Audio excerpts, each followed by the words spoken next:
114 kilometre elevated ಕಾರಿಡಾರ್ನ plan ಮಾಡಿದ್ದೀವಿ. ಅದು ಕೂಡ ಟ್ರಾಫಿಕ್ ಅವ್ರ ಬಗ್ಗೆ ಚರ್ಚೆ ಮಾಡಿ 114 ಕಿಲೋಮೀಟರ್ ಎಲ್ಲೆಲ್ಲಿ ಹೋಗಬೇಕು, ಇನ್ಕ್ಲೂಡಿಂಗ್ ಒಂದು ಆಲ್ಟರ್ನೇಟಿವ್ ರೋಡ್. ಮೊನ್ನೆ ನಮ್ಮ ಇವರು ಕೂಡ ಜಾರ್ಜ್ ಅವರು ಕೂಡ ಅವರ ಕ್ಷೇತ್ರದಿಂದ ಹೋಗೋಕ್ಕೆ ಏರ್ಪೋರ್ಟ್ಗೆ ಸೇರಿಸ್ಕೊಂಡು ಒಂದು 114 ಕಿಲೋಮೀಟರ್ ಎಲಿವೇಟೆಡ್ ಮಾಡಿದ್ದೀವಿ. ಅದಕ್ಕೂ ಕೂಡ ಟ್ರಾಫಿಕ್ ಅವ್ರ ಹತ್ರ ಡಿಸ್ಕಸ್ ಮಾಡಿ ಅವ್ರಿಗೂ ಕೂಡ ಫೈನಲ್ ಒಪಿನಿಯನ್ ತೆಗೆದುಕೊಂಡು ಹೇಳಿದ್ದೀವಿ. ಮೂರನೇದು,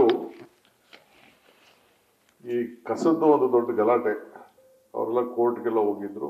ಈಗ 33 ಪ್ಯಾಕೇಜ್ ಮಾಡಿ ಪ್ರತಿ ಒಂದು ಕ್ಷೇತ್ರಕ್ಕೆ ಒಂದು ಇಂಡಿವಿಜುವಲ್ ಪ್ಯಾಕೇಜ್ನ ಕರಿತಾ ಇದ್ದೀವಿ. ಕೆಲವು ದೊಡ್ಡ ಕ್ಷೇತ್ರ ಇರೋಂಥದ್ದನ್ನ ಎರಡೆರಡು ಮಾಡಿದ್ವಿ, ದೊಡ್ಡ ದೊಡ್ಡ ಕ್ಷೇತ್ರ ಇರುವಂಥದ್ದು. ಒಟ್ಟು 33 ಪ್ಯಾಕೇಜ್ನ ಈಗಾಗಲೇ ನಮ್ಮ ಕ್ಯಾಬಿನೆಟಲ್ಲಿ ಕೂಡ ಅಪ್ರೂವ್ ಆಗಿ ಸುಮಾರು 4,150 ಕೋಟಿನೋ 400 ಕೋಟಿನೋ ಅಷ್ಟು ಆಗಿದೆ.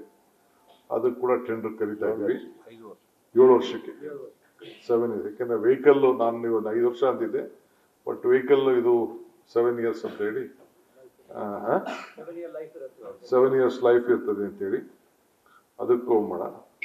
ಈಗ ಇದಕ್ಕೊಂದು ಹೊಸ ಸ್ಕೀಮ್ನ ಕ್ಲೀನರ್ ಬ್ಯಾಂಗ್ಳೂರ್ ಅಂತೇಳಿ ಇಡೀ ಬ್ಯಾಂಗ್ಳೂರ್ನ ಒಂದು ರೌಂಡ್ ಕ್ಲೀನ್ ಮಾಡೋಕ್ಕೆ, ಎಲ್ಲ ಕೂಡ ಕನ್ಸ್ಟ್ರಕ್ಷನ್ ಡೆಬ್ರಿಸ್ ಇರ್ಬೋದು ಎಲ್ಲ ಕಡೆ ರಿಮೂವ್ ಮಾಡೋಕ್ಕೆ, ಪಬ್ಲಿಕ್ಕು ಕೂಡ ಇದರಲ್ಲಿ ನೀವು ಎಲ್ಲೆಲ್ಲಿ ಕಸ ಇದೆ ಅನ್ನೋದನ್ನ ನೀವು ನನಗೆ ಬೇಕಾದ್ರೆ ಒಂದು ಇದನ್ನ ಫೋನ್ ನಂಬರ್ಸ್ಗಳು ಕೊಟ್ಟು ಅವರು ಬೇಕಾದ್ರೆ ಕಂಪ್ಲೇಂಟ್ ಮಾಡ್ಬೋದು.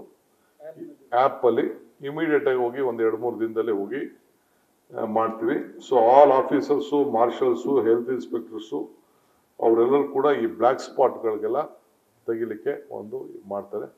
ಸೊ ಬ್ಯಾಂಗ್ಳೂರ್ನ ಕ್ಲೀನ್ ಆಗಿಡೋಕ್ಕೆ, ಯಾಕೆಂದ್ರೆ ನಾವು ಬೇಕಾದಷ್ಟು ಪ್ರಯತ್ನ ಮಾಡ್ತಾ ಇದ್ದೋ.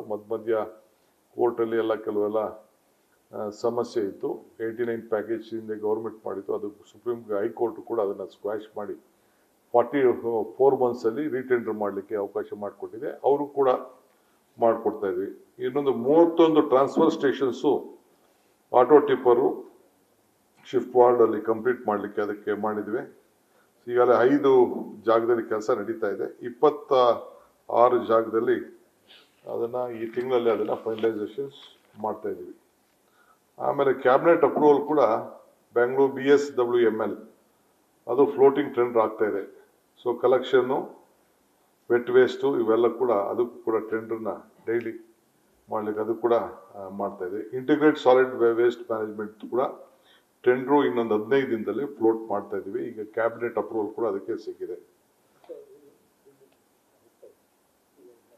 ನೆಕ್ಸ್ಟ್ ಹೋಗ್ತಾ ಇದೆ, ಅಪ್ರೂವಲ್ಗೆ ಹೋಗ್ತಾ ಇದೆ ಈಗ.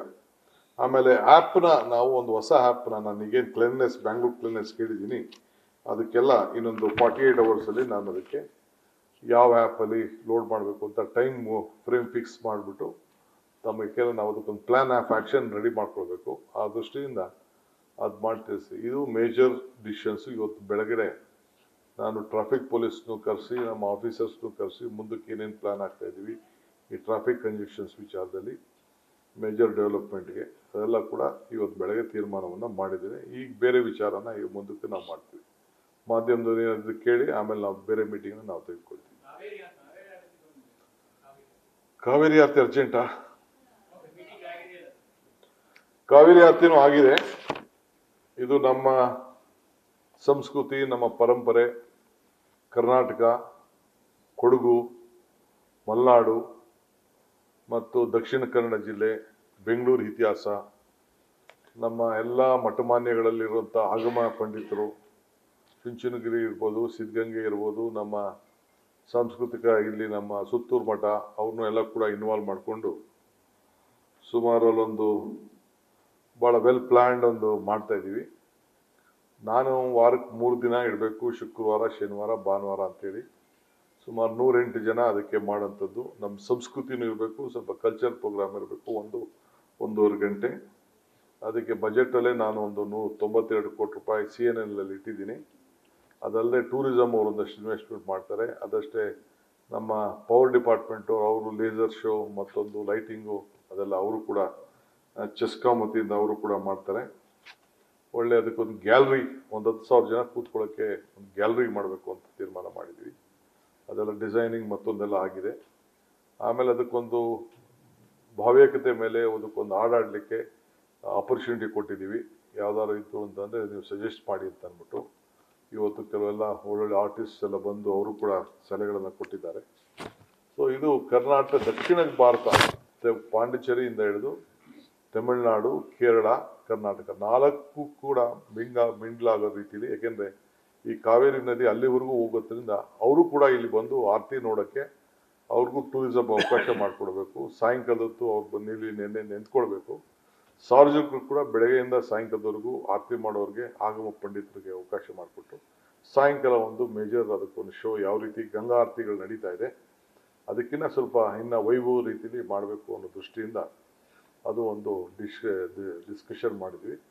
ಆಲ್ಮೋಸ್ಟ್ ಫೈನಲ್ ಬ್ಲೂ ಪ್ರಿಂಟು ಬಂದಿದೆ. ಇನ್ನು 3-4 ಸಜೆಷನ್ಸ್ ಬಂದಿದೆ. ಅದಾದಮೇಲೆ ಕಂಪ್ಲೀಟ್ ಸಾರ್ವಜನಿಕರಿಗೆ ನಾನು ಪ್ರೆಸೆಂಟ್ ಮಾಡ್ತೀನಿ. ಆದಷ್ಟು 100 ದಿನದಲ್ಲಿ ಅದನ್ನು ಆರತಿ ಶುರು ಮಾಡಲಿಕ್ಕೆ ಟೆಂಡರ್ ಕೂಡ ಕರೆದಿದ್ದೀವಿ. ಅದೊಂದು ಸ್ಟೇಡಿಯಂ ಗೂಟೆ ಕ್ರಿಯೇಟ್ ಆಗಬೇಕಾಗಿದೆ. ಎಲ್ಲೂ ಫ್ಲೋ ಆಫ್ ವಾಟರ್ ನಿಂತ್ಕೊಳ್ಳಲ್ಲ, ಹರಿಯೋ ನೀರಲ್ಲೇ ಅದಕ್ಕೊಂದು ಜಾಗನ ಕ್ರಿಯೇಟ್ ಮಾಡಿ ಈ ಪ್ರತಿಯೊಂದು ಬೆಂಗಳೂರು BWSಗೆ ಒಂದು ವೆಂಟ್ ಹೋಗ್ತದೆ, ಒಂದು ಕಮಿಟಿ ಫಾರ್ಮೇಷನ್ ಮಾಡಿದ್ದೀನಿ. ಅದರಲ್ಲಿ ಆ ಕೆಲಸ ನಡೀತದೆ.